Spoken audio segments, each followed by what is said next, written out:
Erev Tov, bonsoir à tous et à toutes. C'est avec un grand plaisir qu'on se retrouve, comme chaque mardi soir, pour étudier le Tanakh. Et ce soir, plus particulièrement, on va continuer l'étude sur le psaume numéro 30 du roi David, le Télim numéro 30. Voilà, je laisse la parole à mon père, Eli Bodbol. Bonne étude à nous tous. Bonsoir à tous.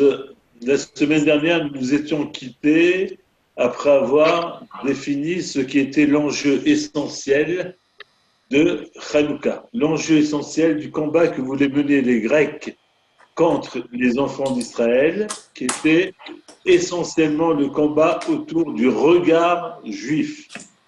Les Grecs voulaient induire ce que nous avions appelé une cécité spirituelle chez les Juifs, c'est-à-dire le fait d'amener les Juifs à ne plus avoir une conscience aiguë de l'exercice de la providence divine, Ashgacha Pratit, Ashgacha Klanit, et évidemment, ça touche directement à la Emouna. D'où, et on avait développé tout ça, on avait dit que les trois décrets essentiels qu'avaient promulgués les Grecs se rapportaient au Chodesh, c'est-à-dire au fait Mila, Shabbat, Akarabat Korban. Et Chodesh. Kiddush HaChodesh. D'accord? Donc c'est la Mila, la circoncision, le Shabbat et le fait de bénir le bois. Et on avait largement développé, donc je ne reviendrai pas là-dessus. Je ne sais pas si je l'ai précisé, si j'ai dû le préciser la semaine dernière, simplement puisque nous allons reprendre le Mizmor qui est dédié à Hanouka, le Mizmor, le psaume 30, je vous avais fait remarquer que les Rachet Tevot, les premières lettres des trois premiers mots du psaume, les premières lettres des trois premiers mots du psaume faisaient référence, le même fait référence à la Mila, le Shin de Shir fait référence au Shabbat, et le Chen de Chanoukat fait référence au Chodesh. D'accord? Et Il s'appelle Mashiach. Oui, il y a également Mashiach, exact. Et j'avais fait, je pense que je l'avais rappelé, si on prend les premières lettres des quatre premiers mots, nous allons avoir Simcha. Bonsoir Moïse, bonsoir, bienvenue. Nous allons avoir Simcha qui est la joie puisque le fait d'être habité par ce regard juif, évidemment qu'il ne peut qu'induire la Simcha, la joie, puisque nous avons la joie de l'homme libre. Libre pourquoi? Parce que cet homme a la conscience qu'il a la maîtrise et le contrôle de son histoire individuelle, et qu'il peut même infléchir l'histoire collective, voire l'histoire nationale, voire l'histoire de l'humanité par son comportement. Si l'être humain s'intègre et s'inscrit, si le Ben Israël s'inscrit dans le projet divin, dans le projet de Akadosh Baruch Hu, alors il sait qu'il agit directement qu'il arrive à orienter, je dirais, son histoire, et qu'il n'est certainement pas l'objet de la conjoncture ou du hasard. Donc, cette conscience d'être un homme libre qui maîtrise son histoire est inductrice de joie. Qu'est-ce qui retire la joie à l'être humain? C'est lorsque l'être humain a l'impression d'être une espèce de feuille morte, ballottée par les circonstances, ballottée par l'orientation du vent, et qui n'a pas d'emprise sur son histoire. D'accord? Ça rend triste, puisque je ne maîtrise pas mon histoire. Donc je passe. Donc d'où la Simcha. Maintenant, si vous le voulez bien, je vais reprendre. On s'était posé la question la semaine dernière, on a commencé à poser des questions. Mais je vais reprendre de façon, je dirais, vierge, excusez-moi, de façon vierge, ce psaume. Nous allons lire les 2-3 premiers versets en hébreu et après on va voir. Mizmor shir hankat habayit le David. Arom imcha Adonai ki dilitani velo simachta oivayni. Adonai Elohai shivati elecha vatir paeni. Alors, si je m'arrête à l'intitulé du psaume, et on en a déjà parlé la semaine dernière, donc je passe rapidement. Mizmor, c'est un psaume, un cantique, shir, cantique, Hanouka, Tabaït, l'inauguration de la maison, les David à David. Quelles sont les questions que nous étions posées? Je vous écoute. Quelles sont les questions que nous nous étions posées? De quel baït s'agit-il?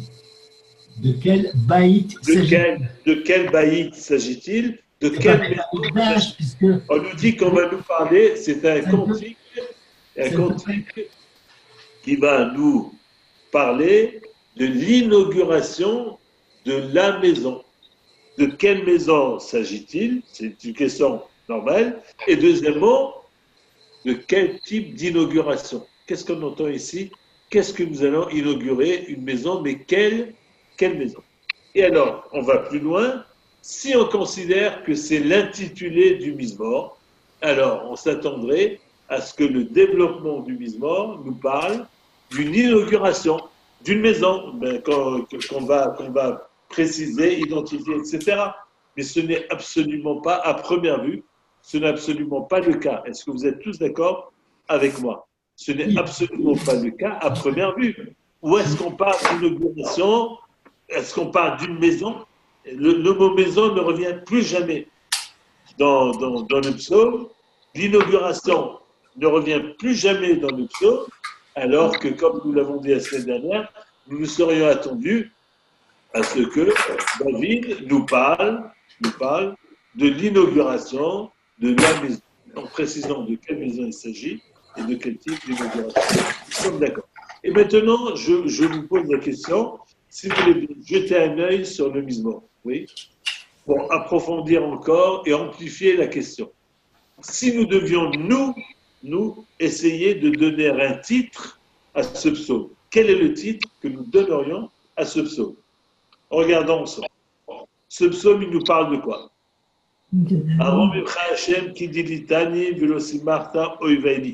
Je te remercie, l'Éternel, car tu m'as hissé du fond du puits et tu n'as pas permis à mes ennemis de se réjouir. Donc, il s'agit là de quelque chose. C'est un shir toda. C'est un shir toda, de remerciement, de reconnaissance. Un remerciement. Il semble s'agir, en tout cas avec ce premier verset, oui, d'un remerciement parce que David, oui, il semblerait qu'à Kadosh Baruch Hu, que l'Éternel l'ait comme sorti d'un puits et n'a pas donné l'opportunité à ses ennemis de se réjouir. Donc, on va dire délivrance. D'accord. Ensuite, ô Éternel mon Dieu, j'ai crié vers toi et tu m'as guéri. Ouh là là. Là, il y a une autre notion encore, c'est la notion de la réfoua. Donc, on pourrait intituler, pour l'instant, si je devais donner un titre, ce serait délivrance, guérison. Oui, je continue. Éternel, tu m'as tiré du néant, tu m'as fait revivre en ne me laissant pas tomber dans la fosse. Toujours la délivrance, d'accord? La providence, je dirais providence, délivrance, guérison. Pour l'instant, 3 thèmes, d'accord?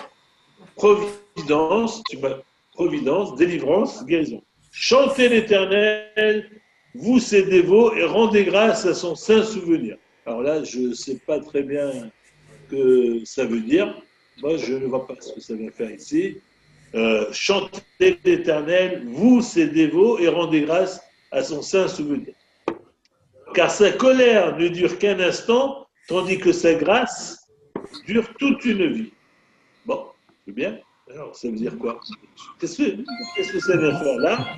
Si les pleurs m'accompagnent le soir, le matin, c'est l'allégresse. Je dirais, Retournement de situation. Très bien. Donc, on a providence, délivrance, guérison, retournement de situation. On passe du négatif au positif par la providence divine. Et moi qui pensais dans ma tranquillité que je ne vacillerai jamais, ô Éternel, par ta volonté, tu fais de ma montagne une forteresse, mais dès que tu vois ta face, je m'affole. Bon, toujours providence. C'est toi, Éternel, que j'invoque, toi que je supplie. Prière. D'accord? Donc, providence, délivrance, guérison, prière. Quel intérêt à ce que mon sang soit versé, à ce que je descende dans la vie? La poussière pourrait-elle te remercier, raconter ta vérité? Écoute, Éternel, aie pitié de moi. Ô Éternel, sois un soutien pour moi. Donc, prière, prière. Tu as transformé mon deuil en danse de joie. C'est ce que nous avons dit tout à l'heure. Retournement de situation par l'exercice de la providence divine. Tu as dénoué mon cilice et tu m'as ceint de joie. Toujours, on retourne, on passe du négatif au positif. On passe de la tristesse à la joie. On passe des pleurs à la joie. Et tout ça est induit par la prière. Bien. Afin que le chant à ta gloire jamais ne se taise, ô Éternel mon Dieu, et qu'à jamais je te rende grâce. Bon, c'est un vœu de David de pouvoir toujours chanter les louanges de l'Éternel. Donc on a démontré ensemble, hein, si l'un d'entre vous n'est pas tout à fait d'accord avec moi, qu'il le dise. Nous avons démontré ensemble pour l'instant qu'il n'y a pas d'inauguration, il n'y a pas de maison, il y a providence divine, il y a la force de la prière, providence, délivrance, d'accord? Et tout ça induit un changement d'état, un basculement des situations les plus négatives à des états d'âme positifs, d'accord? Donc, pas de maison, pas d'inauguration. Bonsoir Samuel, bonsoir Hervé, soyez les bienvenus. Bonsoir. Pour l'instant, j'ai repris les interrogations sur lesquelles nous étions quittés sur ce psaume. Et allez, on va commencer. Comme je l'ai intitulé, dans l'intitulé de notre étude, j'ai mis lecture de certains commentateurs. Après, j'aimerais vous entendre, votre lecture à vous, et après, j'aimerais vous proposer les fi'aniou dati, très humblement, ma lecture tout à fait personnelle de ce psaume. Alors, c'est parti. Donc, je crois que c'est Marc, la semaine dernière, qui avait lancé une liste. Marc, rejoint par certains d'entre vous, qui avait lancé une piste. Il s'agit, et j'avais commencé à développer ce thème, considérant que cette maison, il s'agit de Beth Israël, Beth Yaakov, Beth Yaakov, Lechu Venelcha, Beth Israël, la maison d'Israël, c'est-à-dire le peuple d'Israël, la communauté d'Israël. Et alors, dans ce cas-là, que vient si... Alors, je vais poser la question, de façon à ce que ça soit tout à fait interactif. Si je considère, si on pose comme point de départ, Habaït, la maison dont veut nous parler David, c'est la maison d'Israël. C'est le peuple d'Israël. D'accord? Alors, comment faut-il interpréter ce mise-mort et que signifie inauguration? Chanoukat Habaït, l'inauguration de la maison d'Israël. Si je dis qu'il s'agit de la maison d'Israël, c'est-à-dire de la nation d'Israël, alors comment interpréter, je vous écoute, comment interpréter ce psaume? Comment faut-il le lire? Quel est le message, quel est le contenu et le message de ce psaume? Eh bien, c'est-à-dire que quand nous rentrons dans la maison d'Israël, nous entrons dans une délivrance, nous bénéficions de guérison et de la providence. Donc, nous inaugurons cette entrée dans la maison d'Israël par tous ses bienfaits.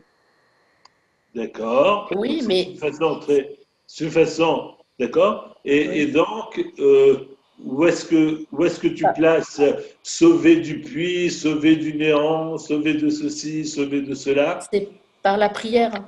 Quand Par je la suis, prière. quand je Oui. suis dans le clan Israël, quand en tant qu'individu, je fais partie du clan Israël, Oui. ça me donne une force plus importante qui me permet d'être sauvé, comme on dit, comme on souhaite, et refaire choler kol amo Israël. Quand Oui. je rentre dans cette entité, j'ai plus de chances d'être, parce que il y a une bride avec le clan d'Israël. Individuellement, individuellement, je ne veux pas que je sois sauvé. C'est en étant dans le clan que je suis délivré. Ça, c'est Oui. L'idée, Samy, l'idée, on ne peut qu'être d'accord avec ce que tu dis. Maintenant, il y a une petite difficulté, c'est comment placer ça dans ce psaume. Tu auras remarqué que pratiquement tout le psaume, et dès le début, le psaume est au singulier. Aomimcha Adonai kidilitani velosimachta oivaili Adonai Elohai shivati elecha vatir paeli. On est au singulier. Alors que ce singulier plonge et s'inscrive dans la communauté d'Israël, je suis d'accord avec toi, qu'évidemment que sa prière, évidemment que son histoire va prendre un autre sens. Mais rapporter à ce psaume tout de suite, c'est pas simple. D'accord? Sauf. Il y a une autre explication. Quand Pardon? on parle de Hanouka Baït et David, Oui. on parle vraiment du bail de David. On parle de David en lui-même. Ça veut dire David a été malade, a eu des problèmes, et si tu veux, quelque part, Samy, il sauve sa situation. Samy, Hanouka Baït, c'est comme s'il sauve de nouveau sa personne. bon, Samy, ça, je veux bien t'entendre, tu vas donner ton avis après, mais je reste sur la première hypothèse. Si on dit qu'il s'agit, on reste sur la première hypothèse. Baït, c'est la maison d'Israël. Alors, je pense qu'il faut lire les choses comme ça. Si nous disons qu'il s'agit de l'inauguration de la maison d'Israël, alors il faut entendre des choses comme ça. Et j'avais commencé à en parler la semaine dernière, donc je vais le redire et développer en 2 mots, d'accord? David veut nous signifier dans ce psaume, il veut nous signifier la promesse de ce que j'avais appelé la promesse d'une résilience assistée. Et je vais m'expliquer. Une résilience assistée. Qu'est-ce que ça veut dire? Parce que David a expérimenté dans son vécu, dans son histoire, les adversités, les obstacles, il a dû fuir, il a été poursuivi d'abord par Shaoul et après par son propre fils l'a poursuivi, etc., etc., etc. Il a connu des vicissitudes extrêmes, nombreuses et variées. D'accord? David, ayant expérimenté tout cela, David vient et nous dit, j'ai un message pour l'ensemble de la maison d'Israël. J'ai un message pour le peuple d'Israël. Quel est ce message? Il y a la promesse d'une résilience assistée. Qu'est-ce que la résilience? La résilience, c'est la capacité de rebondir après un traumatisme. J'ai la capacité de rebondir après un traumatisme, mais c'est une résilience assistée. Assistée par qui? Assistée par la providence de Akadosh Baruch Hu, par la providence divine. J'ai la promesse que si je m'inscris dans le projet de l'Éternel, oui, alors je vais avoir une assistance, c'est-à-dire l'exercice de la providence de Akadosh Baruch Hu, qui va être la garantie de ma résilience et de mon rebond. Ça, c'est valable au niveau individuel. Mais David veut signifier ça à l'individu, mais il veut signifier ça également parce que c'est évidemment de beaucoup plus ample et d'une plus grande envergure. Il est en train de parler de l'histoire de la nation d'Israël qui va se dérouler jusqu'à la venue du Mashiach, jusqu'à la venue de Mashiach ben David. Alors, il nous annonce la promesse d'une résilience assistée. Qu'est-ce que ça veut dire? Ça veut dire que, mes amis, David nous dit, mes amis, par Ruach HaKodesh, par inspiration divine, je sais que le peuple d'Israël, je sais que la nation d'Israël va traverser des catastrophes, va traverser des pogroms, va traverser la Shoah même, oui. Et alors on pourrait à chaque instant imaginer que c'en est fini de la maison d'Israël. David vient et nous dit, qu'est-ce qu'il nous dit David? Il nous dit non, il y a une résilience, il y a la promesse d'une résilience parce que cette résilience est assistée. Donc si vous jouez l'assistance, c'est-à-dire si vous jouez votre partition et que vous inscrivez dans le projet de Akadosh Baruch Hu, vous allez appeler sur vous la providence divine qui va vous sortir du puits, qui va vous éviter de finir dans le néant. Ce sont les mots du psaume, d'accord? Et qui va faire en sorte que vous allez passer de la tristesse à la joie, des pleurs à l'allégresse. Il y a une résilience. Et c'est une annonce tout à fait importante. Et alors, inauguration, qu'est-ce que ça veut dire? Inauguration, c'est la reconstruction. De la même façon que lorsqu'on parle du Beth Amikdash, Chanoukat, Beth Amikdash, il ne s'agissait pas d'inaugurer, oui, il s'agissait de remettre en service. On a remis en service le Beth Amikdash, et donc ça s'appelait Chanoukat Habayit. Ici, David nous dit qu'il nous annonce, il nous fait la promesse qu'il y aura inauguration de la maison d'Israël, c'est-à-dire qu'à un moment, à des moments de l'histoire de la nation d'Israël, on serait amené à imaginer que c'est la fin de l'histoire du Ham Israël, du peuple d'Israël. Sachez, dit David, sachez que pas du tout. Il y aura de nouveau une reconstruction et une inauguration. Évidemment, moi qui vous parle en direct de Jérusalem, vous voyez, cette reconstruction, nous la vivons en direct. Ce psaume n'est pas simplement, il ne s'agit pas de mots. Ce psaume, il nous dit, si on se fixe sur la sur le dernier épisode dramatique de l'histoire d'Israël, qui s'appelle la Shoah, oui, et que l'on prenne acte qu'aujourd'hui nous avons un État, l'État d'Israël, qui va fêter ses 70 ans, d'accord? Si nous prenons acte de ça, alors on va lire ce psaume en se disant, mais évidemment, David, la promesse d'une résilience, d'une refondation, d'une reconstruction, mais elle s'est complètement réalisée.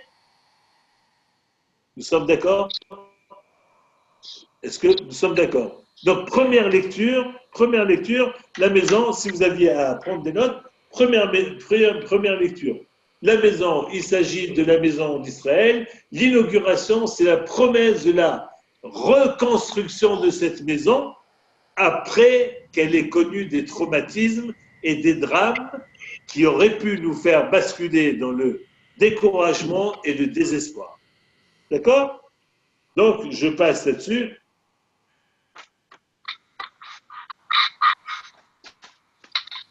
Et on arrive tout de suite à la lecture, si vous voulez bien, la lecture de Rashi. Rashi, il faut qu'il nous donne aussi son avis. Rashi dit la chose suivante. Shir Chanoukat Habayit,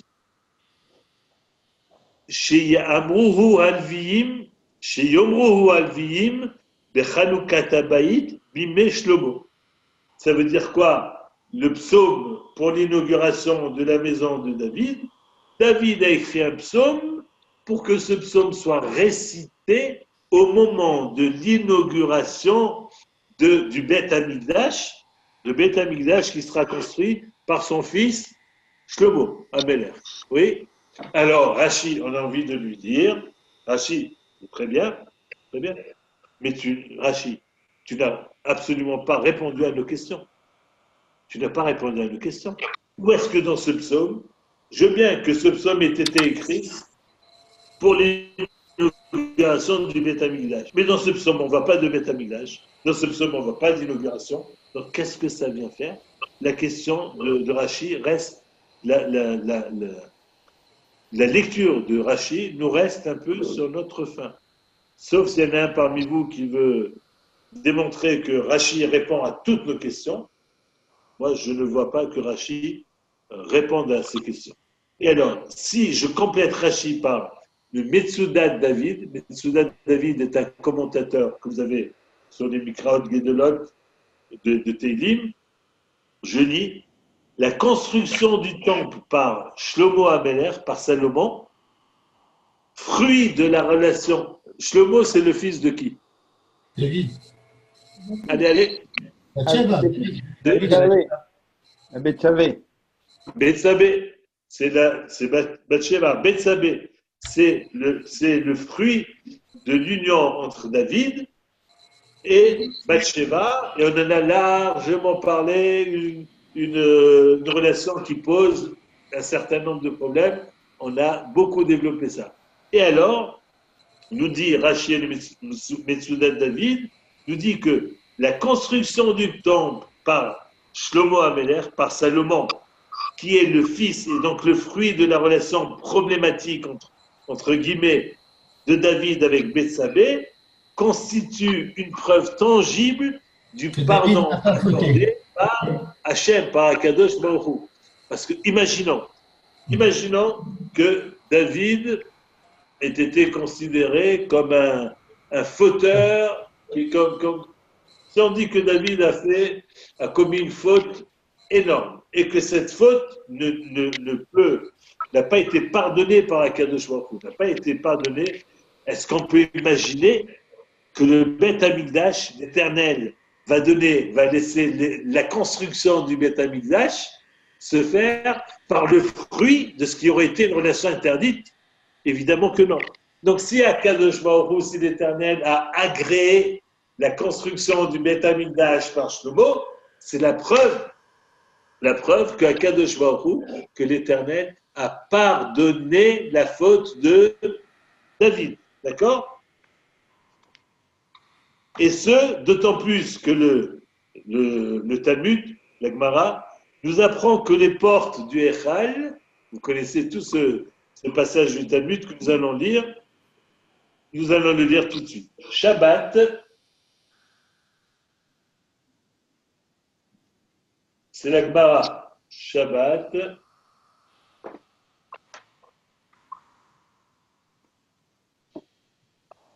Shabbat, Lamed. Lamed, Amoud Aleph. Lamed, Amoud Aleph. Je viens de m'apercevoir que Lamed, c'est 30, comme le numéro du psaume. Lamed, Amoud Aleph. Écoutez, l'Agmara dans le traité de Shabbat. C'est parti. D'Amar Rav Yehuda Amar Rav. Rav Yehuda a dit au nom de Rav, Maïdirtiv, Ase'imi Ot Letova, Ve'u Sonai Ve'evushu. Quelle est la signification de ce verset qu'on trouve dans les psaumes de David? Il est dit, Ase'imi Ot Letova, fais pour moi un signe positif, Ve'u Sonai Ve'evushu, et que ceux qui m'haïssent le voient et honte, qu'ils aient honte en voyant le signe positif que tu m'accordes. Amar David Ifne Akadosh Baruch Hu. Que signifie ce verset? Qu'est-ce que c'est que ce signe positif? Qu'est-ce que c'est que pour faire honte à ceux qui lui veulent du mal? Qu'est-ce que ça veut dire? La Gemara dit Amar David Ifne Akadosh Baruch Hu. David a dit devant l'Éternel, Ribono Shel Olam, Mecholli al Oto Avon, maître du monde, pardonne-moi pour cette faute, c'est-à-dire ma relation avec Bathsheba, ma relation avec Bethsabée. David demande à Kadosh Baruch Hu, Amarlo, Mahullah. L'Éternel lui a répondu, ça t'est pardonné, considère que je t'ai pardonné. Amarlo, David a répondu, Ase'imi ot bechayai. Il lui a dit, fais-moi un signe pour me montrer que tu m'as vraiment pardonné et cela de mon vivant. Donne-moi un signe de mon vivant du pardon que tu m'as accordé pour cette faute. Amarlo, Akadosh Baruch Hu, l'Éternel lui a répondu, Behayecha enimodia. De ton vivant, je ne te donnerai pas de signe de ton pardon.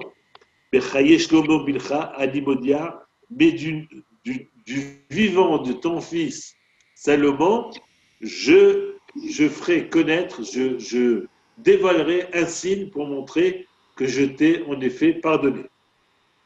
Alors, est-ce que ce signe a eu lieu? Je vous pose la question.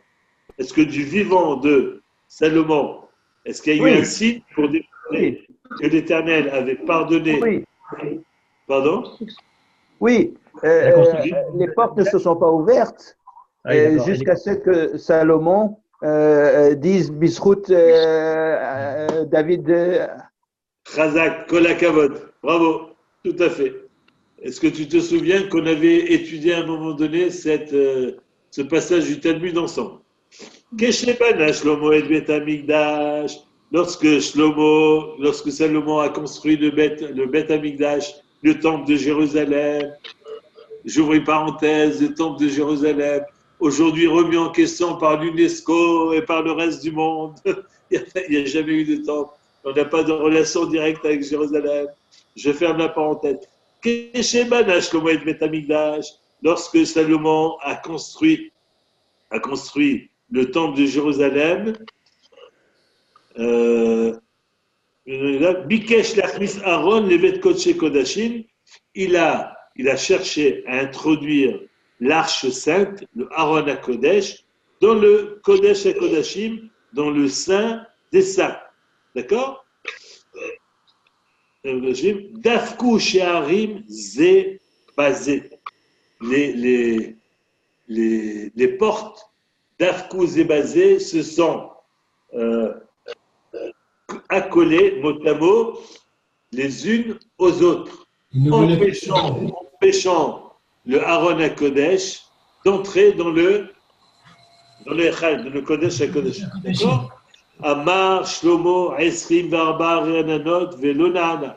Shlomo Ameler, il a fait Esrim Varbar Rananot, il a fait 24 prières. Il a fait 24 prières. Velonana, et il n'a pas été entendu par l'Éternel. C'est-à-dire que les portes restaient coincées. Alors je vous donne simplement une lecture possible pour les portes coincées, d'accord, qui est rapportée ici. Midrash Tanchuma Mevouar, qui me'achar shapetach shebet hakodesh u'bediu kimidat Aaron ve'akruvim, v'aya Aaron yachol yikanet b'derech hateva ve'ushamru shidavko sharim. Alors, c'est une belle explication à entendre. J'ouvre une parenthèse. Hein. Quand on dit que les portes n'ont pas permis au Aaron de pénétrer, il y a dans le Midrash Tanchuma, on dit les choses de façon un peu différente. On dit qu'en réalité, nous savons que l'ouverture des portes, la largeur d'ouverture des portes du Kodesh HaKodashim était exactement de la largeur du Aaron. C'est-à-dire qu'il y avait impossibilité pour le Aaron de pénétrer. Vous ne pouvez pas faire entrer une armoire qui a exactement la largeur, exactement la même largeur, elle coince, elle ne passe pas. Vous êtes d'accord? Donc elle ne pouvait pas passer de façon naturelle de toute façon. Donc il fallait qu'il y ait un miracle pour qu'elle passe. Mais ce miracle n'a pas eu lieu. Alors que dans le Beth Amikdash, les miracles étaient quotidiens. Mais ce miracle n'a pas eu lieu. Je ferme la parenthèse. Patar Ve'amar, donc Salomon. Il a dit la mise mort de son père. Alors une seconde. Patar Ve'amar, donc Shlomo Ameler, voyant qu'au bout de 24 prières, il n'avait pas été entendu, il a dit Se'u Sha'arim Rashechem, V'itnechu Pitrolam, V'yavo Melech HaKavod. Se'u Sha'arim Rashechem, ouvrez les portes, ouvrez vos têtes, bon, ouvrez-vous, et que le roi de splendeur, le roi de Kavod, puisse venir, puisse pénétrer. Rahatu batre les mivle'e, Rahatu batre les mivle'e. Rahatu batre les mivle'e, ça veut dire quoi? Ça veut dire. Pardon? Ra'adu amot asipim. Ça veut dire quoi? Ça veut dire que le Rahatu, en araméen, ça veut dire courir, poursuivre. Les portes, c'est comme si les portes avaient couru pour le phagocyter, pour l'avaler. Oui? Pourquoi? Je vous pose la question. Pourquoi?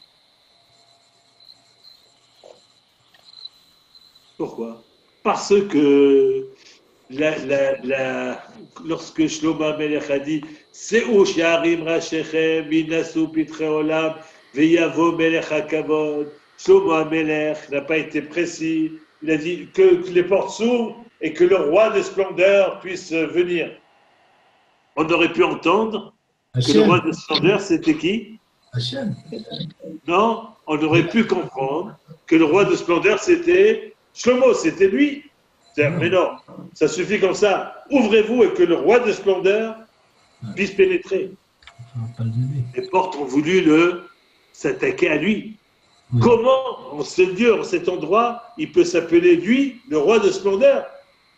Alors, c'est la raison pour laquelle ils ont posé la question Mihouze Melech HaKavod. Précise un peu ta pensée, Shlomo, parce que c'est une formulation qui est très équivoque. Qu'est-ce que ça veut dire? Qui est ce roi de splendeur? Amar Lehu, Hashem Aizuz de Gibor. Il a répondu, c'est l'Éternel et fort. Hazar ve'amar. Donc maintenant il est revenu et il a formulé différemment. Il a dit, Seo sha'arim ha'shechem usu pitrei olam v'yavo melech hakavod mihu ze melech hakavod Adonai Tsevaot ou Melech HaKavod Sela. Il a précisé, ouvrez-vous pour que arrive le roi de splendeur. Qui est ce roi? Il s'agit de Akadosh Baruch Hu, de Melech Malchei Melachim Akadosh Baruch Hu, du roi des rois, l'Éternel lui-même. Oui. Et alors là, est-ce qu'il a été entendu? Est-ce qu'il a été entendu là? Ah oui, puisqu'il est-ce qu'il a été entendu, oui ou non? Oui. Vélo Nahana. Et il n'a pas été entendu. Les portes restaient toujours coincées. Les portes restaient toujours coincées.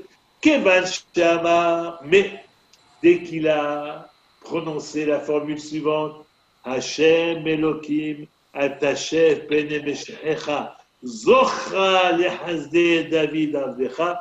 Souviens-toi des bienfaits de David, ton serviteur, c'est-à-dire souviens-toi des bienfaits de mon père David, ton serviteur. Qu'est-ce qui s'est passé? Miyad Nahana, immédiatement il a été entendu. Beota Shara, à ce moment précis, Nehefru pene koson et David, Keshule Kedera, Viadro Kolara Vecho Israël, Shemahalu Akadosh Baruch Hu Aloto Avon. À ce moment précis, l'ensemble des adversaires de David et l'ensemble du peuple d'Israël qui assistait à l'inauguration du Beth Amikdash, oui, l'ensemble a vu en direct et a compris que l'Éternel avait pardonné la faute de David, puisque dès qu'on a cité les mérites de David, les portes se sont entrouvertes pour laisser passer le donc, on a fini avec avec Rashi, mais on reste encore une fois, je dis, sur notre fin dans Rashi, parce que Rashi ne nous explique pas clairement le rapport direct entre le contenu de ce psaume et l'inauguration du Beth Amikdash. J'avance et nous allons maintenant nous attacher au Malbim. Nous avons pris l'habitude de toujours étudier le Malbim aussi bien sur le livre de Shmuel que dans les Télim. Alors, je passe rapidement. Je vais vous faire un résumé de la pensée du Malbim. Pour le Malbim, il s'agirait d'une allégorie. La maison n'est autre que le corps de l'être humain. D'accord? Il s'agit d'une allégorie. Hanouka Tabaït, c'est l'inauguration de la maison. Il s'agit de quoi? Il s'agit d'inaugurer, on va voir ce que ça veut dire. La maison, c'est le corps humain. Le corps malade, oui, c'est l'édifice corporel qui est en péril. Lorsqu'un corps est malade, nous dit le Malbim, c'est l'édifice corporel, c'est l'enveloppe corporelle qui est en péril. Ce corps, enfin guéri, c'est une restauration de la maison qu'il constitue. D'accord? Le corps, c'est la maison. Cette maison est habitée par le Nefesh et la Neshama. Cette maison est habitée par l'esprit et l'âme. D'accord? Alors, ce que nous dit le Malbim, bien sûr, fait un développement et il explique que là, il s'agit de David qui était malade. Oui, donc c'est le corps malade de David. David fait une allégorie et lorsqu'il parle de l'inauguration de la maison, l'inauguration de ce corps, ce n'est rien d'autre que la guérison de ce corps, c'est-à-dire de la remise en fonction de ce corps qui a retrouvé la santé. D'accord? Et alors, c'est par la prière, nous dit le Malbim, et après je vais vous donner trois notions que j'ai retenues du Malbim qui sont intéressantes. Le Malbim dit, c'est par la prière élevée directement vers toi, Hashemou, que j'ai obtenu la guérison, et non pas par l'action des médecins et des médicaments. David Ameler met l'accent sur le fait que Shivati elecha vatir paeni. Je t'ai prié à toi, je t'ai adressé une prière directement à toi, vatir paeni, et tu m'as guéri. C'est-à-dire de façon directe, sans passer par les médecins et sans passer par les thérapies, les thérapeutiques, quelles soient. D'accord? C'est le message de David. Maintenant, le Malbim, au cours du développement de ce psaume, nous explique la chose suivante, c'est intéressant. J'ai essayé de résumer ça. Le Malbim nous dit, décrivant le processus de l'installation de la maladie. Comment une maladie s'installe? Vous allez me répondre, et il y a même des médecins dans l'assistance, suivez mon regard, d'accord? Et chacun d'entre nous va dire, oui, comment la maladie s'installe, quel est le processus d'installation de la maladie? Affaiblissement de l'immunité. Pardon? Affaiblissement de l'immunité. Affaiblissement de l'immunité. Oui, c'est très bien. Donc tu es un vrai scientifique.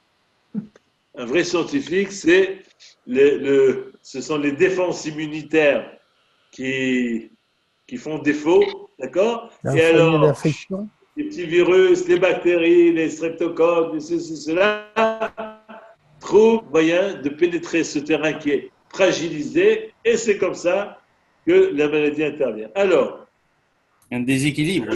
Le Malbim, certainement, aujourd'hui, ne remettrait pas ça en question, mais le Malbim se situe un peu au-delà. Alors, le processus de l'installation de la maladie, selon le Malbim dit, tout ça commence par une transgression, par une faute, une avera. L'avera, on a transgressé. La avera induit une maladie de l'être. Une avera crée une disharmonie dans l'être, dans le nefesh, dans la neshama. Une avera, une transgression, oui, alors que jusque-là, on était dans quelque chose d'équilibré, ça déséquilibre le nefesh, ça déséquilibre l'être. Et alors, le déséquilibre de l'être va induire l'installation d'un tableau clinique qui lui est physique et qui est somatique. D'accord? C'est physique. Donc, allez-y, faisons ensemble la chaîne. Elle commence par un péché, un péché, transgression.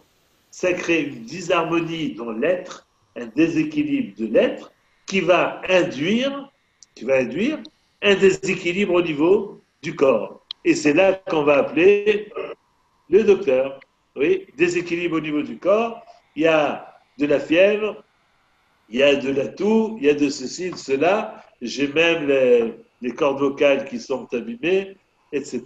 Et je fais appel au médecin. D'accord? Ça. Donc, si je résume, pour le Malbim, toute maladie, et non pas comme les maladies que l'on dit psychosomatiques, mais si je voulais me permettre de créer un mot qui pourrait résumer la pensée du Malbim, toute maladie est nafsho-somatique. C'est-à-dire que c'est d'abord une atteinte du nefesh, une atteinte de l'être, de ce qu'il y a d'essentiel dans l'être. C'est une disharmonie dans l'être qui va s'exprimer dans le soma étant le physique. D'accord? Elle est nafsho-somatique. Est-ce que tout le monde a compris l'idée? Le de psycho, nafsho. On a compris l'idée? Oui. Oui, le psycho, c'est nafsho somatique, oui. Et donc le corollaire, et maintenant je vous donne la parole. Le corollaire de ça, le processus de guérison par chaîne va se faire comment? Tfila. La tfila, la teshuva, tfila, teshuva. Donc il va avoir, vas-y, je t'écoute, Samy. Kirva la chaîne. Kirva la chaîne. Kirva la chaîne. Oui, Tfila. va rapprocher de la Kadosh Baruch Hu, Un rapprochement. Oui, et alors? Le rapprochement induit une charata, une tchouva, et la tchouva remet l'équilibre. Enfin, remet l'équilibre. C'est exactement ça, c'est-à-dire que je parle par ma teshuva, j'obtiens le pardon de Akadosh Baruch Hu, oui, et donc je retrouve une santé nishmatique, oui, mon nefesh retrouve un équilibre, retrouve son harmonie, et de ce fait, ça induit un rétablissement de ma santé physique, ma santé corporelle. C'est la lecture de ce psaume par le Malbim. D'accord? Donc, et le Malbim explique chacun des versets dans ce sens. D'accord? Un jour, peut-être qu'on le prendra mot à mot. On n'a pas le temps ce soir, mais je pense avoir résumé de façon assez fidèle la pensée du Malbim. Élie, en sens inverse, Oui, à partir d'un état de santé défini, oui. qu'on peut remonter à la source qui est la faute. C'est-à-dire que Oui. c'est Alors, intéressant, parce qu'on ne sait pas d'où est la faute, qu'est-ce qui est fait qu'on a transgressé, qui a entraîné une maladie. Roger, c'est une question dont nous avions déjà parlé ensemble, on a déjà eu l'occasion. Et alors, les Baalei Moussa, les moralistes Baalei Moussa, nous disent, et c'est récurrent dans l'enseignement du Moussa, nous disent que, vous savez quoi, en général, si on a une entorse au niveau du pied, s'il a une entorse au niveau du pied, on considère que je sais exactement pourquoi j'ai eu cette entorse. C'est parce que j'étais en train de faire du saut en hauteur, j'ai sauté et je suis mal retombé sur mon pied, et d'où l'entorse. L'explication s'arrête là. Les Chachamim nous disent, mon ami, tu t'arrêtes là, tu as mis en place une relation de cause à effet qui, logiquement, raisonnablement, est juste, oui, mais tu t'es arrêté en chemin. Pose-toi la question. Tu as eu l'entorse parce que tu es mal mal retombé. Pourquoi es-tu mal retombé? Tu vas me dire, tu sais quoi? J'étais pas tout à fait en forme parce que j'ai pas bien dormi, j'ai pas fait une bonne nuit et j'ai fait même quelques abus. J'ai bu 2 verres de whisky de trop et j'ai même fumé un cigare. Donc j'étais pas en état. Et là tu es remonté, mais tu n'es pas remonté encore jusqu'au bout. Et pourquoi tu as fait ceci et cela? Il faut remonter jusqu'à Eilat Haïlot. Et les Chachamim nous disent, il faut arriver à travailler l'introspection, le Cheshbon HaNefesh, jusqu'à être capable, mais c'est un exercice ça, de tous les jours, un exercice. J'ai une entorse au pied, je dois m'interroger. Lorsque je mets mes pieds en mouvement, lorsque je mets mes membres inférieurs en mouvement, en général et en priorité et essentiellement, je les mets en mouvement. Dans quel but? Pourquoi? De quel objectif?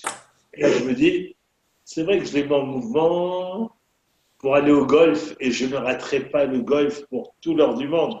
Même si on me propose d'aller compléter Minyan, même si on me propose un cours intéressant de Torah, etc.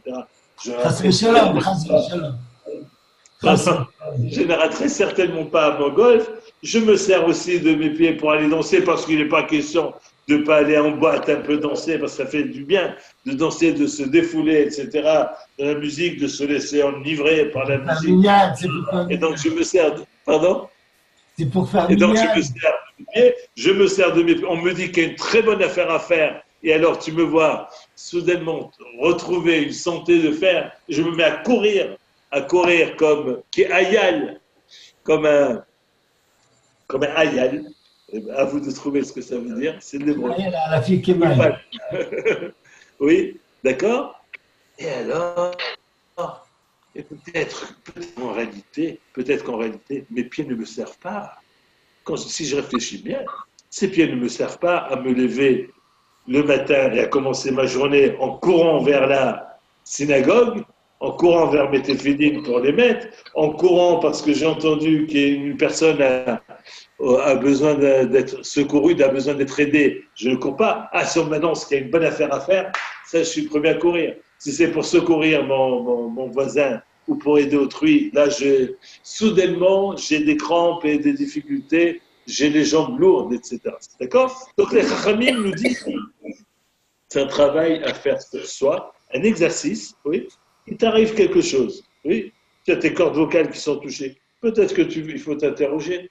Mon langage, Mavet Vechaim Yadashon, est-ce que mon langage est un langage qui induit la vie, qui fait construire des ponts entre moi, dans les relations interhumaines, ou est-ce que mon langage construit des murs, élève des murs entre les hommes, entre autrui et son prochain, etc., etc. À quoi me sert?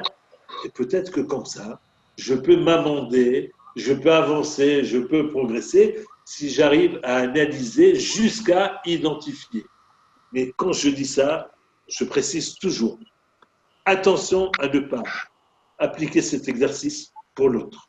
Nous n'avons pas, nous, le droit, ni les compétences, ni la capacité d'aller dire à quelqu'un, tu sais que si ce qui t'est arrivé, ben, c'est bien fait pour toi, parce que si tu courais pour aller donner à Tzedaka plutôt que ceci. Qui sommes-nous? Qui sommes-nous pour pouvoir juger?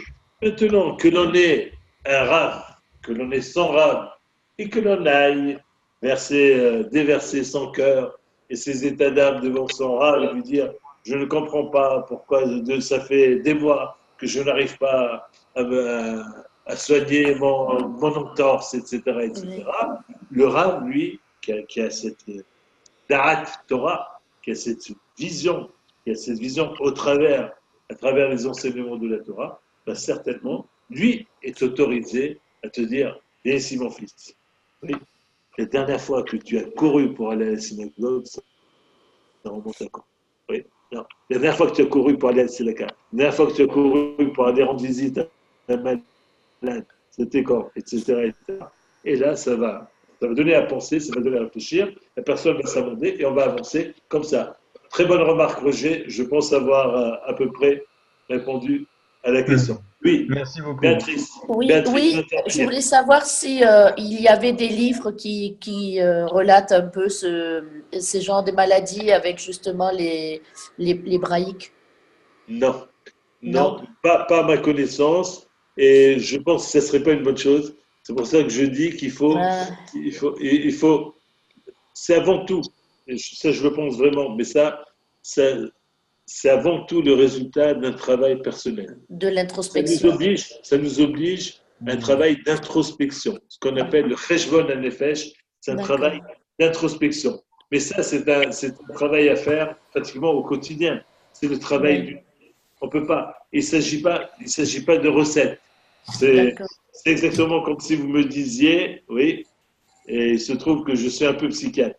C'est comme si vous me disiez, est-ce que les livres sur l'interprétation des rêves que l'on trouve dans toutes les grandes surfaces, oui, on vous dit, si vous voyez tel objet, ça veut dire ça, telle situation, ça veut dire ça, etc., est-ce que c'est pertinent? Évidemment que ce n'est absolument pas pertinent, et on ne va certainement pas se mettre à écrire des livres pour dire, si tu as une entorse, ça veut dire que tu as fauté dans tel domaine, et si D'accord.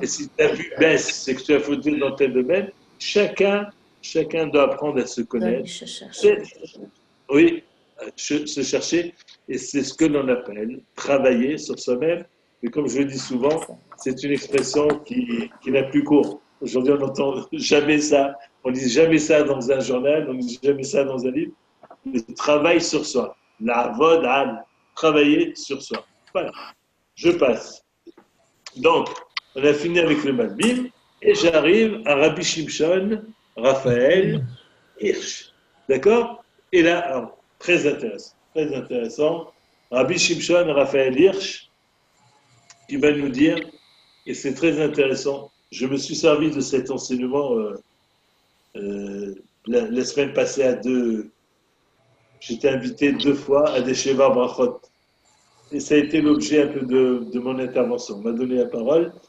Et cette lecture de Rabbi Shimon Raphaël Hirsch, elle est parlante. Elle doit parler à chacun de nous.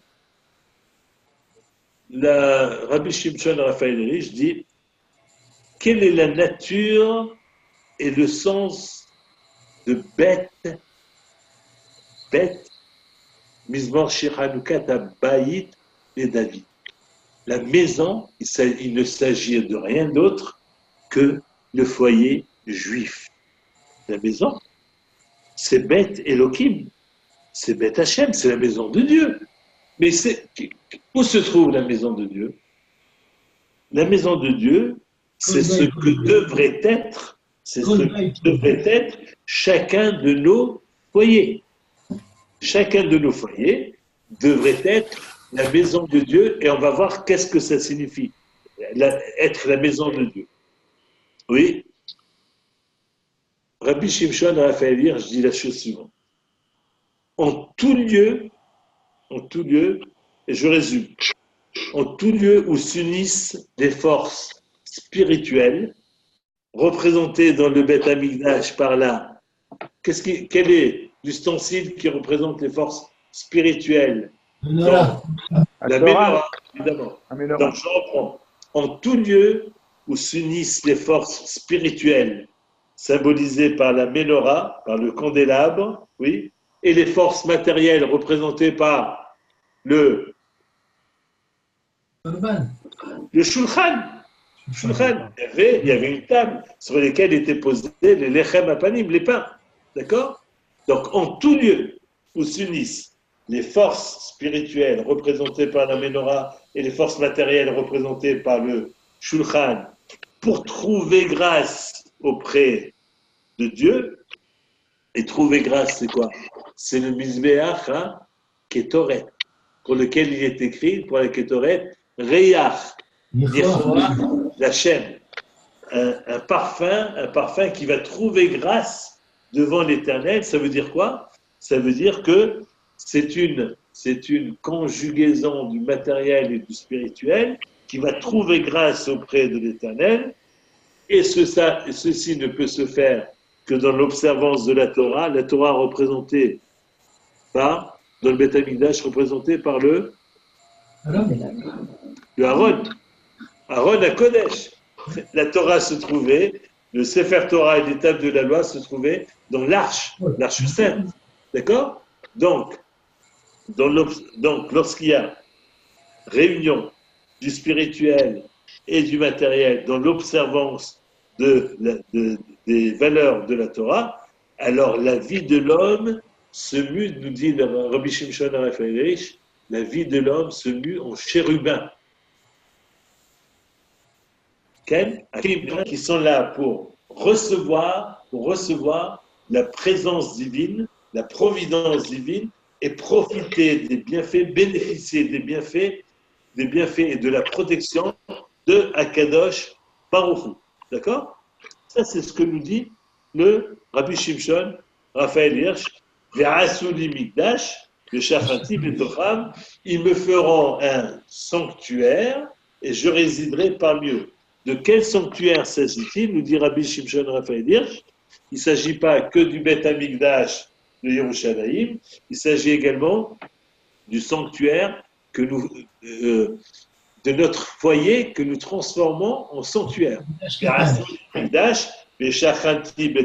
alors je résiderai en leur sein, c'est-à-dire je résiderai parmi vous, les Bnei Israël, vous qui avez fondé un foyer conforme aux prescriptions de l'Éternel, un foyer qui ne vit pas déconnecté du matériel ou déconnecté du spirituel, mais qui arrive à allier le matériel et le spirituel de façon harmonieuse. Et alors, je reviens sur cette idée et pour dire la chose suivante. Rabbi Shimshon Raphaël Hirsch nous dit qu'il est à noter que la première évocation de Beth Elohim, de la maison Elohim, c'est Chazak Sami. C'est dans Jacob, dans le rêve de Jacob. Lorsque Jacob fait son rêve de l'échelle, Sulam Mutsav Arza, les Rocho Magia Shamaima, d'une échelle qui repose sur terre et dans le sommet touche le ciel, oui, lorsque et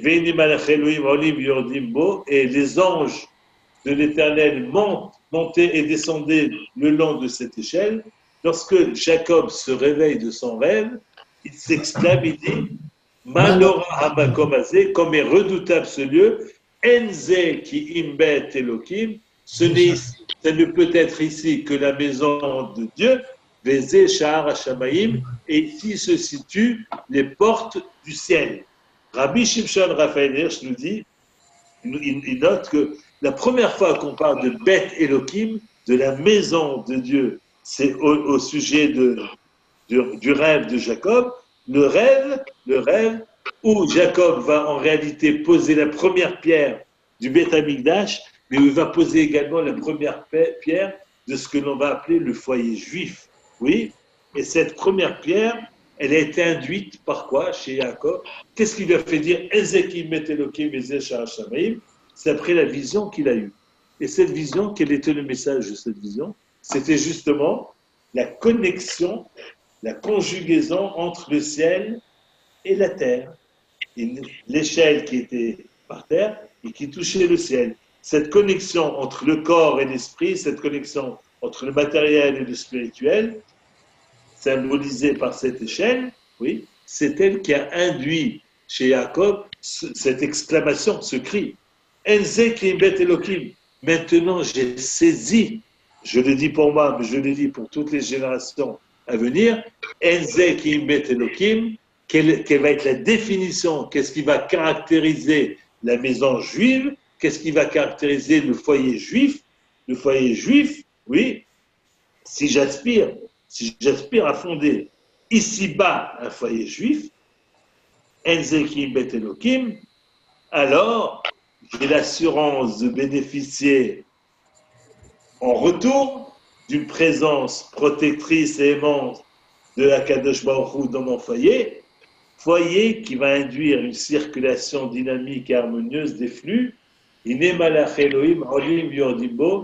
anges éternels montent et descendent, c'est-à-dire qu'il y a un lien dynamique entre moi et l'Éternel. Et ça va même beaucoup plus loin. Ce foyer juif se transforme en Beth Elohim, ça devient la maison de Dieu, et pas seulement, ça devient la maison de Dieu sur terre, mais pas seulement. Vezé Sha'ar HaShamayim. Et là, c'est ce qui m'interpelle le plus. Vezé Sha'ar HaShamayim. On a l'habitude, quand on dit ça, si je devais accompagner cette lecture de gestes, d'après le Pshat, je dirais Enze ki bet Elohim. Ici, ça ne peut être que la maison de Dieu. Vezé Sha'ar HaShamayim. Et ici se situent les portes du ciel en regardant vers le haut. Rabbi Shimshon Raphaël Hirsch nous dit non. Enze ki bet Elohim. Ici, c'est la maison de Dieu. Vezé Sha'ar HaShamayim. Et ici aussi, ce sont les portes du ciel. C'est-à-dire que se rencontrent dans un foyer juif digne de ce nom, oui, se rencontrent le Bet Elohim et le Sha'ar HaShamayim. C'est-à-dire qu'il y a rencontre, il y a convergence. Autrement dit, c'est très fort. C'est-à-dire que si moi j'installe un foyer juif, alors je provoque le fait que les cieux, c'est une image, que les portes des cieux vont descendre pour venir résider dans mon foyer. C'est-à-dire qu'il y a connexion. Et alors ça donne tout le sens quand on dit conjuguer le matériel et le spirituel. On ne se rend pas compte tout à fait de ce que ça veut dire. Ça veut dire que par mon inscription dans la Torah, par mon inscription dans ma vie sociale, dans le projet de la Kadosh Baruch Hu, je provoque le fait que les portes du ciel viennent s'installer chez moi. Et je deviens en même temps et Bet Elohim et Sha'ar HaShamayim. Extraordinaire. Un enseignement extraordinaire du Rav Kook. D'accord? Bon. Non, pas Kook. Oui, c'est curieux. J'ai dit c'est Rabbi Shimshon Raphaël Hirsch. Pourquoi j'ai dit Rav Kook? Parce que, juste une seconde, Béatrice, je vais vous donner la parole, parce que ça m'amène bien sûr à rappeler en un mot toujours la même chose, c'est-à-dire Kodesh Kodashim, c'est ce que dit Rav Kook. C'est ça. D'accord? C'est pas. Il y a le Kodesh, il y a le Chol. Le Kodesh Kodashim, c'est beaucoup plus fort que le Kodesh. En quoi c'est plus fort? Parce que c'est justement la rencontre, la conjugaison harmonieuse et du Chol, et du Kodesh, et du matériel et du spirituel. Béatrice, à vous la parole. Oui, je dis, est-ce qu'il faut être en couple pour que dans le foyer, qu'on appelle foyer, un couple? Oui, alors. Ou si on est seul? Le foyer, dans le meilleur des cas, il vaut mieux être en couple, fonder une famille, etc. Mais, beaucoup de textes que je ne vais pas citer ce soir, beaucoup de textes sont là pour nous dire et nous rappeler qu'il y a différentes façons de faire des enfants. On peut avoir des enfants, on peut enseigner et nos disciples s'appellent nos enfants. On peut faire du bien autour de nous et ceux à qui on fait du bien sont appelés aussi nos enfants, etc. C'est-à-dire que l'on peut fonder une famille pas simplement au sens biologique. On peut fonder une famille par son comportement éthique, par son comportement moral. On peut fonder un foyer juif, d'accord? On peut être seul chez soi, oui, mais avoir créé des liens pratiquement de filiation avec autrui, des liens de filiation avec l'Éternel, bien sûr, dont nous sommes des enfants. Bani Matem Lachem Elokechem. Et en cela, on peut tout à fait, sans avoir à passer par le mariage, la famille, etc., on peut fonder un foyer juif, et évidemment, un foyer où va résider la Shekhinah, où va résider la présence de l'Éternel. D'accord? Donc, je passe là-dessus. Et alors, je vais essayer de battre des records. Il me reste 20 minutes pour maintenant deux choses. Je vous donne quelques minutes. Est-ce que vous avez, vous, maintenant, hormis tout ce que l'on a dit, est-ce que vous avez eu le temps de vous forger, de proposer une lecture de ce psaume, hormis ce que l'on a dit jusqu'à présent? On a vu donc pour Rashi, c'était un psaume composé pour l'inauguration du Mikdash. On ne voit pas le rapport. On a vu pour le Malbim, Il s'agit du corps, l'inauguration du corps qui était malade, on a développé. Moi, Bishop Shon Raphaël Hirsch, ce psaume parle à chacun de nous. Il faut inaugurer sa maison, c'est-à-dire fonder un foyer juif qui puisse être Migdash Merat, qui puisse être un petit sanctuaire. C'est dans ce sens qu'il faut comprendre Ve'asoli Migdash et Shachati Betocham. D'accord? Est-ce que vous avez une autre proposition pour ce baït et ce... Alors, je vois qu'il n'y a pas beaucoup de mains qui s'élèvent. Si vous le permettez, je vais rapidement. Le foyer ne serait-il pas le foyer national juif aussi, quelque part? Oui, oui. C'est-à-dire, si vous menez à bien le projet de retourner sur votre terre, d'y travailler, etc., alors à ce moment-là, vous allez avoir et la connexion et les portes qui s'ouvriront. Azak, évidemment, le foyer. Bravo, évidemment. Quand on parle du foyer individuel, mais on parle évidemment aussi du foyer juif au sens national du terme, au sens de la nation. Le foyer de la nation juive, avec cette connexion avec ce que nous vivons en direct. Ce que nous vivons en direct, c'est notre histoire qui se déploie. On a, Baruch Hashem, ce privilège qu'on ne mesure pas. Ce privilège, j'ai cette génération qui vit ça en direct au quotidien. Voilà. J'avance et maintenant je vais vous proposer une lecture tout à fait personnelle, c'est-à-dire que vous pouvez la remettre en question, la remettre en cause. C'est ma lecture. La construction du Beth Amikdash, je vais faire ça rapidement. La construction du Beth Amikdash, elle s'inscrit dans le désir de Dieu de résider au niveau de ce bas monde, entre guillemets. Oui, les Chachamim nous disent ça comment? It ava hakadosh baruch hu shetielo dira batartonim. L'Éternel a aspiré, a désiré résider parmi ceux d'en bas. D'accord? Donc, pour ce faire, c'est le projet de hakadosh baruch hu, l'Éternel veut résider en bas. Je simplifie, d'accord? Pour ce faire, qu'est-ce qu'il a fait? D'où création du monde. Il a fallu créer le monde. Création de l'homme. Mise en place de la neshama, mise en place de l'âme, qui est une parcelle divine dans l'être humain. Élection d'un peuple saint.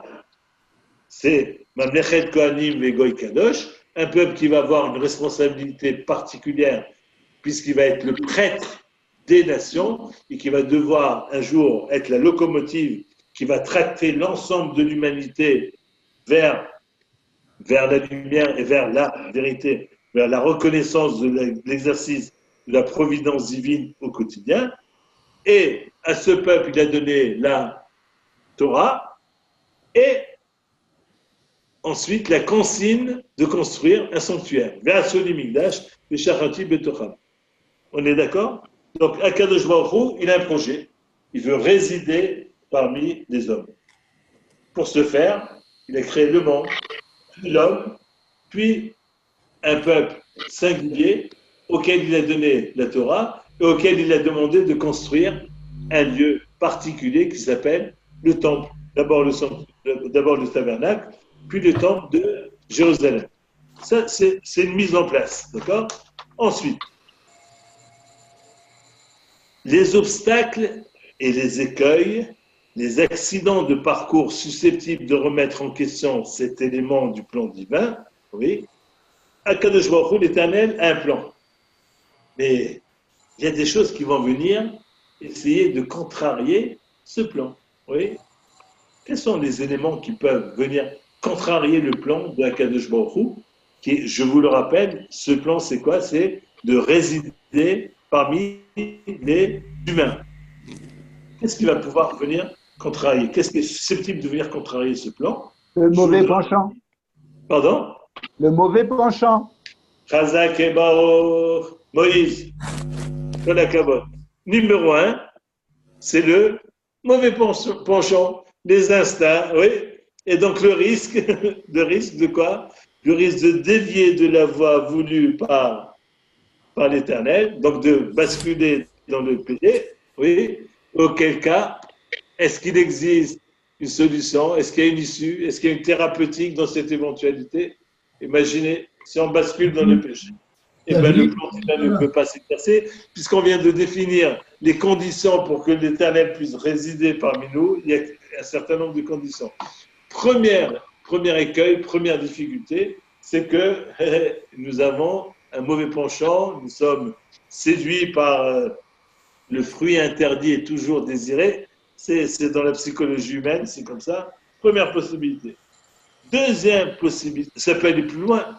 C'est non seulement mon mauvais penchant qui peut faire que je vais dévier, mais il peut y avoir une remise en question essentielle de la présence de Dieu. Oui, dans son projet de vouloir résider parmi nous, c'est quoi? Imaginez la catastrophe. On imagine, hein? La destruction du Beth Amikdash. Akadosh Baruch Hu a fait tout ça, il a créé le monde, il a créé l'homme, il a mis une neshama, une âme dans cet homme, il a créé le peuple juif, il lui a donné la Torah, il lui a demandé d'édifier un sanctuaire pour venir résider. Imaginez, si le sanctuaire est détruit, alors il n'y a plus rien à faire.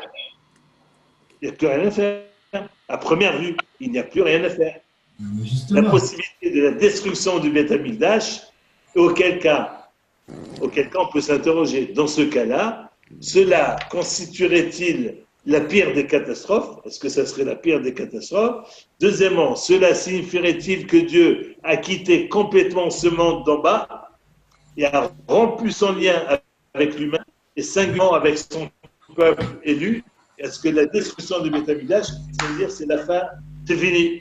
Le lien est rompu, nous ne partageons plus les mêmes valeurs, c'est fini. En d'autres termes, je pose la question, une fois le Beth Amikdash détruit, que nous reste-t-il comme élément susceptible de maintenir un lien avec notre Créateur?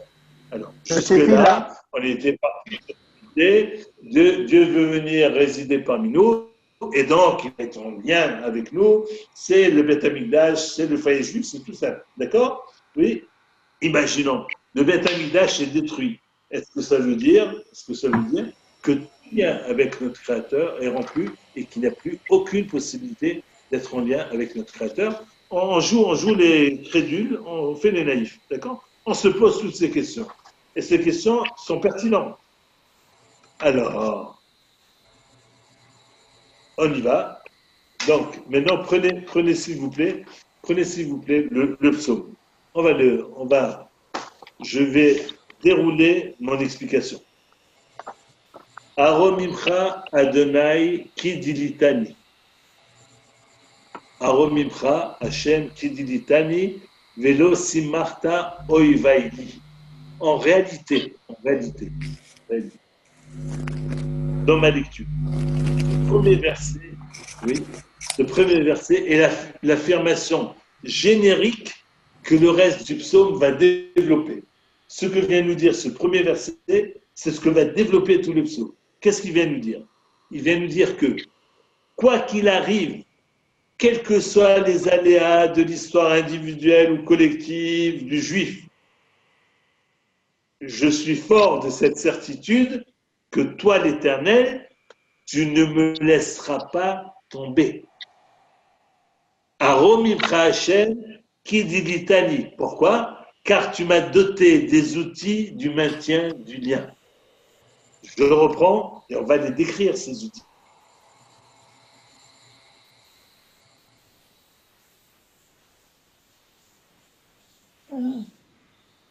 Quels que soient les aléas de l'histoire, aussi bien individuelle que collective, oui, je suis fort de la certitude que toi, l'Éternel, tu ne me laisseras pas tomber, car tu m'as doté des outils du maintien du lien. C'est ça, Aromimcha Hashem, qui dit litanie. Ça veut dire quoi? Dit litanie, Rabbi Shimshon Raphaël décrit ça très bien. Comme un seau. Comme un seau, un glis, comme un seau qu'on retire du puits. D'accord? L'idlot, c'est retirer de l'eau du puits. Et le Rabbi Shimshon Raphaël Hirsch dit quelque chose de très, très. Bon, je n'ai pas le temps de développer, mais il dit que dans le seau, il est tenu par le haut, comme ça, d'accord? Par la corde. Si je lâche, plouf, on est d'accord? Un Romimra Hashem qui dit l'Italie, car toi l'Éternel, tu me tiens, c'est toi qui me tiens, je dirais entre guillemets, la tête hors de l'eau, la tête hors du puits, d'accord? Donc, Aromimra, je te remercie, je t'élève, ô mon Dieu, qui dit l'Italie, parce que je suis fort de cette promesse. Pourquoi? Parce qu'en réalité, l'Éternel, pour lequel je suis en train d'inaugurer le Beth Amikdash, etc., tu m'as donné en réalité les outils du maintien du lien, qui dit l'Italie, parce que ce lien, il va rester là, il va rester présent, quels que soient les aléas de l'histoire. On continue. Vélo, et de ce fait, la joie de mes ennemis sera éphémère. Lisez, je fais du mot à mot, hein. Aromimcha Hashem, qui dit l'Italie, Vélo simarta oivaili. La joie de mes ennemis sera éphémère. Qui sont les ennemis? Qui sont les ennemis? Les ennemis du peuple d'Israël, les ennemis de l'être humain, les ennemis du peuple juif, les ennemis de moi en tant qu'individu. D'accord? Quels sont les ennemis? On a dit tout à l'heure, par ennemi, C'est le BDF. dans ma lecture, par ennemi, on peut entendre les nations qui sont hostiles à Israël, mais également, dans une acception métaphysique, aussi bien le Yetzer Hara, aussi bien le mauvais penchant, qui est mon ennemi. On dit bien, la milchama al oivecha, quand tu sortiras en guerre contre ton ennemi, et les moralistes, les Baali Moussar viennent nous dire, quel est ton ennemi? C'est ton ennemi de l'intérieur. Ton ennemi de l'intérieur, ce sont tes mauvais penchants. D'accord? Mais l'osimarta oivaili, mais j'ai rajouté encore une autre forme d'ennemi. Mais l'osimarta oivaili, ce sont les anges. Vous vous rappelez qu'au moment de la création de l'humain, oui, les anges se sont présentés devant l'Éternel pour dire. Maosé, il le dit. Maosé, il le dit. Oui, qu'est-ce que c'est non, au moment même de la création, après, au moment de la réception de la Torah, la même chose. Oui, au moment de la création, Adam qui est inspiré, ils ont dit, les anges ont dit à l'Éternel, mais quel homme pour que tu puisses vouloir le créer, mais c'est un être de rien du tout, un être éphémère, etc. Donc, on avait, au moment même de notre création en tant qu'humain, oui, on avait déjà des ennemis, on avait des adversaires. D'accord? Ces adversaires, on les retrouve au moment de Matan Torah, au moment où l'Éternel veut donner la Torah aux enfants d'Israël. Là, les anges disent, comment à un être qui est le produit d'un homme et d'une femme, fait de chair et de sang, qui sont éphémères, qui ne font que passer, oui, tu vas donner la Torah qui, elle, est infinie et éternelle. Oui. Que je vois quoi dire, M. Rabbeinu, tu vas me répondre, d'accord? Mais on se trouve là, face à ce type d'ennemi. Écoutez bien, je suis toujours content de partager cette joie, cette forme de joie avec vous. Ça, c'est l'explication que j'ai donnée. Et j'ai trouvé, quelques temps après, dans un livre que je venais d'acheter, quelques temps après, oui, cette lecture-là, dans les malachim, les ennemis dont on parle ici, ce sont des anges qui se sont opposés à ma création et qui se sont opposés à Matan Torah, eh bien, Rabbi Shneur Zalman de Ledi, de Baal Tanya, le rabbi des rabbis, de Lubavitch, d'accord? C'est l'explication qu'il donne pour Melosi Marta Oivaili, et tu n'as pas laissé mes ennemis se réjouir. Il dit mes ennemis, il s'agit de ces malachim, de ces anges qui sont venus s'opposer à ma création et s'opposer à ce que je reçoive la Torah. Baruch Shekivanti, c'est comme ça qu'on dit. D'accord? On continue à lire. Hashem Elokai, Shivati Elecha Vati Paini. Donc, pourquoi je n'ai pas à me faire du souci? Je suis sûr que le lien va être maintenu. Comme tu me tiens, comme on tient au-dessus d'un puits, et tu ne me laisseras jamais tomber, tu ne lâcheras jamais. Oui, j'ai dit du lien. Quels sont ces outils? Shivati elecha vatirpaini. Parce que si je t'implore, si je prie, Shivati elecha, c'est la prière. Shavati, oui, tu vas recevoir ma prière. Shava, c'est une prière. Shivati elecha vatirpaini. Je sais que la prière a cette force extraordinaire de changer même les décrets les plus néfastes. Par ma prière et ma teshuva, oui, j'ai le moyen de maintenir le lien. À un moment où après avoir péché, ou après m'être laissé prendre par mon Yetzerara, par mon ennemi de l'intérieur, par mon mauvais penchant, les ennemis auraient pu commencer à se réjouir. Non, j'ai une possibilité de rebondir par la prière et la teshuva, par le repentir et la teshuva. Et Alita, donc, Shivati Chavet Ben Hashem, et Alita Mission Nafshi, et Alita Mission Nafshi, tu as permis mon rebond du Sheol. Le Sheol, c'est la Bible, oui. Nafshi, mon âme, ça veut dire quoi? Nafshi, vous savez qu'il est écrit, Asher Lonassa Nashav Nafshi. Asher Lonassa Nashav Nafshi. L'homme qui n'a point porté mon âme, c'est l'Éternel qui parle, qui n'a point porté mon âme en vain. Et Nafshi, on l'avait déjà étudié ensemble, il y a un cri et un ktiv. C'est pas écrit Nafshi, c'est écrit Nafsho. Asher le Nassa, Nashav Nafsho, l'homme qui n'a pas porté son âme en vain, mais on lit Nafshi parce que son âme est l'âme de Akadosh Baruch Hu, Kaviachol. Oui. C'est très proche.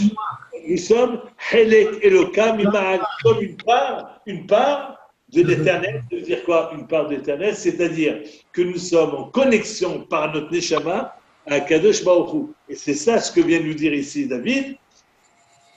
J'ai la tefila et la teshuva, et j'ai aussi Hashem Eidita Mishol Nafshi. Tu m'as permis le rebond du plus profond des abîmes. Tu m'as permis le rebond, pourquoi? Parce que je suis doté d'un nefesh, je suis doté d'une neshama elokit. Et ça, cette neshama, c'est la garantie que je pourrai rebondir. À tout moment, je peux encore rebondir. Hiyitani miyardibor. Et ça, c'est extraordinaire. Je suis content d'avoir trouvé cette expression. Hiyitani, tu m'as fait vivre miyardibor, plutôt que de basculer dans le puits, dans l'abîme. Ça veut dire quoi? Non. Il y a aussi un cri et un kétiv. Si vous regardez vos livres, il y a écrit miyordebor. Hiyitani, tu m'as fait vivre, oui, parmi Yordebor, parmi ceux qui descendent dans le bord, dans le puits. Ça veut dire quoi? Hein? Ça veut dire quoi? J'explique la chose. Hitani miardibor, tu as inscrit en moi la parcelle divine, parcelle de vie éternelle. Hitani, tu as inscrit en moi la vie, le chayim. D'accord? Tu as inscrit en moi le chayim en me mettant une âme divine en moi qui me singularise de tous les Yordebor, de tous ceux qui descendent vers l'abîme, vers le puits. C'est qui? Ceux qui descendent vers le puits, c'est l'ensemble des créatures. Je vous rappelle une idée que j'ai souvent développée avec vous, d'accord? La création du monde s'est faite par une espèce de descente. Le Or Eloki, la lumière divine, est partie d'un niveau très élevé. Elle a pénétré, elle a migré et pénétré la création. Oui. Et plus elle descendait, elle a pénétré, matérialisé. On est arrivé au plus bas, on est arrivé au minéral, oui. Un peu plus haut, on est dans le végétal, un peu plus haut dans l'animal, un peu plus haut dans l'humain, et un peu plus haut dans le Ram Israël. Et ça, c'est encore à développer, d'accord? Et alors, tu m'as singularisé parmi toutes les créations qui sont le résultat d'une descente. Alors que toutes les créations sont descendues et n'ont aucun moyen de remonter par elles-mêmes, puisque c'est moi qui vais avoir la responsabilité de les remonter. Moi, tu m'as donné le moyen de remonter. Pourquoi? Parce que tu as inscrit en moi un élément de vie en inscrivant en moi une âme divine. D'accord? dit bon, je continue et vous allez voir comment on arrive au Beth Amikdash. Je finis bientôt. S'il vous plaît, vous m'accordez 3 minutes encore. Zameru l'Hashem Hasidav vehodou les Erer Kodsho. D'accord? Zameru l'Hashem Hasidav. David, qui écrit inspiré par Ruach HaKodesh, par l'Esprit Saint, a l'intuition prophétique du fait que le Beth Amikdash sera un jour détruit. David, Amelech, il parle ici du Beth Amikdash, mais il a l'intuition qu'il sait que le Beth Amikdash va être un jour détruit. Et alors, on peut s'interroger. David, il répond à notre question. Comment gérer ce deuil de destruction du Beth Amikdash? On aurait pu penser que les carottes sont cuites, ça en est fini. D'accord? Comment interpréter cette destruction? Alors, David nous dit une chose extraordinaire. Zameru l'Hashem Chassid. En période où le Beth Amikdash est là, d'accord? Il est encore efficient, il irradie de sa lumière, et le Ham Israël et l'ensemble de l'humanité, oui? Quand le Beth Amikdash est là, Zameru l'Hashem Chassidav, oui? Chantez, dansez, parce que le Beth Amikdash est là, et qu'on a la révélation directe de la présence divine sur terre. Vehodou les Echer Kodsho, extraordinaire. C'est bon l'explication.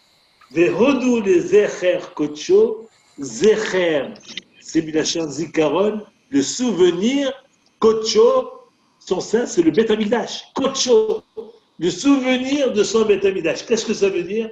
Et rendez grâce à Dieu au souvenir de son sanctuaire du Beth Amikdash, c'est-à-dire même après sa destruction. Même lorsque le Beth Amikdash n'est plus une réalité, mais il est un souvenir, il fait partie de notre mémoire nationale. On a eu un jour le Beth Amikdash, on aurait pu imaginer que dans ce cas-là, il aurait fallu prendre le deuil définitivement, à tout jamais et de façon permanente.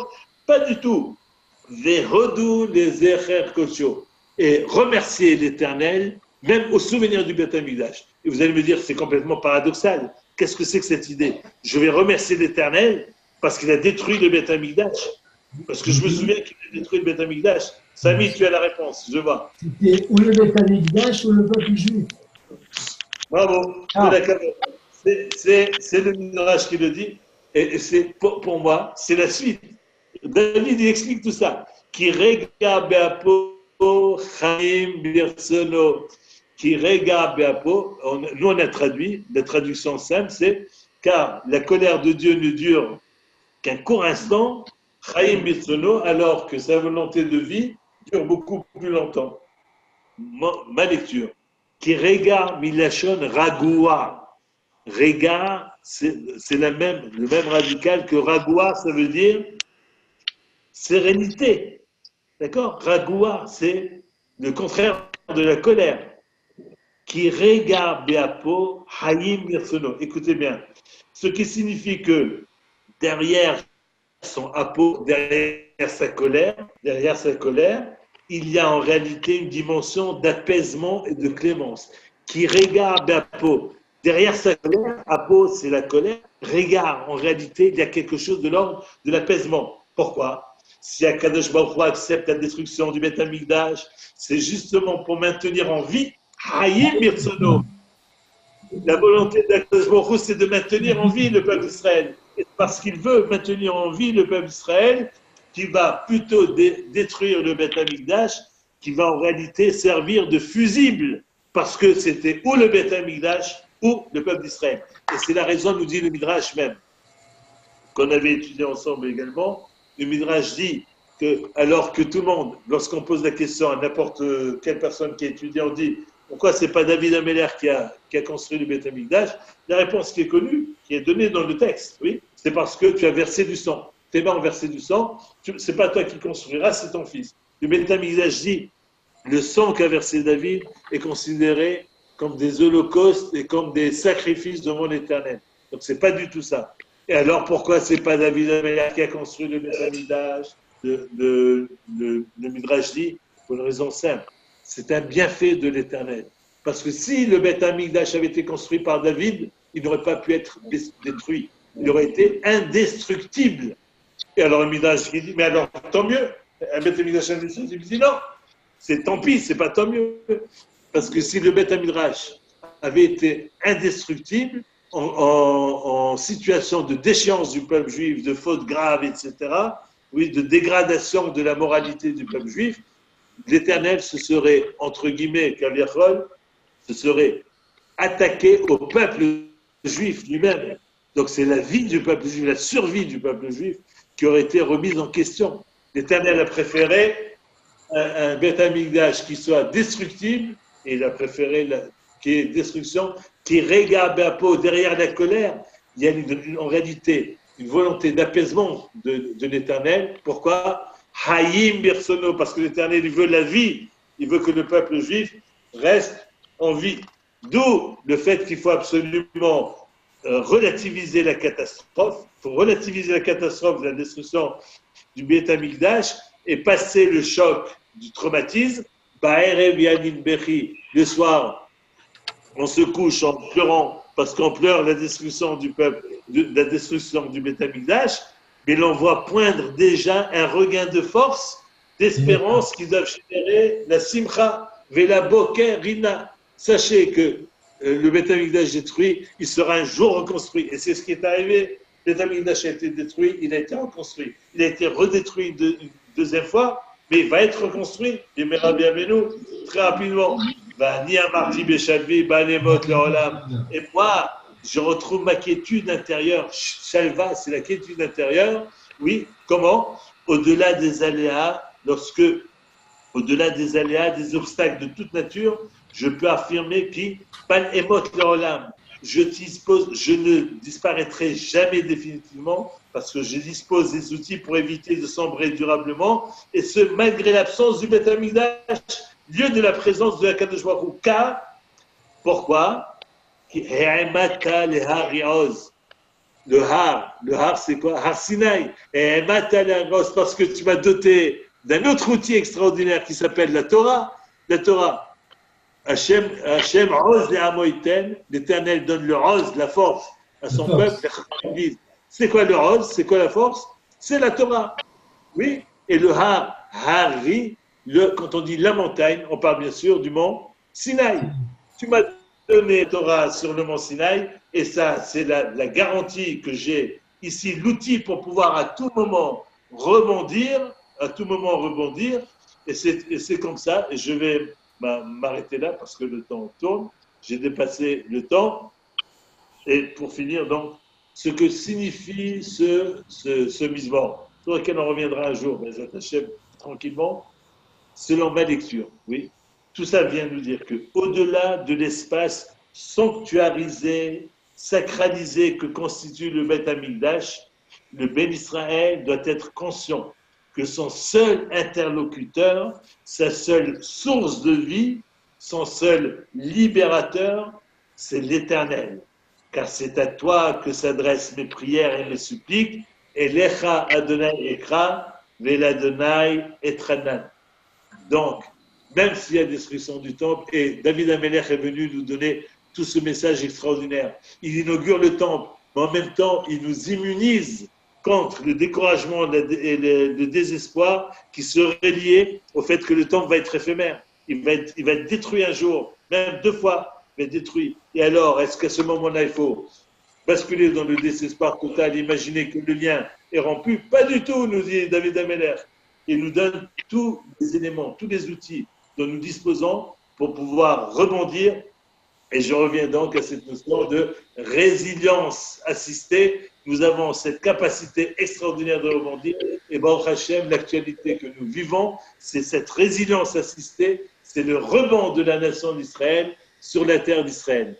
À très bientôt. Je profite, si Yohan est là, peut-être qu'il va prendre la parole, de simplement dire que les 2 mardis prochains, normalement, je ne serai pas avec vous, je vais être en déplacement les 2 mardis prochains. D'accord. Donc, vous allez être tenus au courant. Je vous tiens au courant au fur et à mesure. D'accord? Les 2 mardis prochains, vous pouvez disposer, vous pouvez reprendre le livre de Shmuel et avancer parce que on reprendra le livre de Shmuel. Yohan, c'est à toi pour conclure. Merci beaucoup. Merci beaucoup à vous tous d'être fidèles. Merci. Merci. Voilà, c'est un grand plaisir. J'espère qu'on se retrouvera donc la semaine prochaine, comme d'habitude. Et Dans 2 semaines. Johan, 3 semaines. hein. quoi, dans 2 semaines? non, pendant Eh oui. 2 semaines, non. On se reverra. Ah, Inéder, j'ai compris, le 17, le 16. j'ai compris. Je croyais que dans 2 semaines, tu donnais pas cours. Non. Donc il y a les vacances pendant 2 semaines, voilà. Vacances, on peut appeler ça comme ça. J'attends des Ok. Bezat Hashem. Allez. Merci. Hazak, Merci. merci. Azak. Merci. À tous. À bientôt. Merci à tous. Bonsoir. Ça se déconnecte.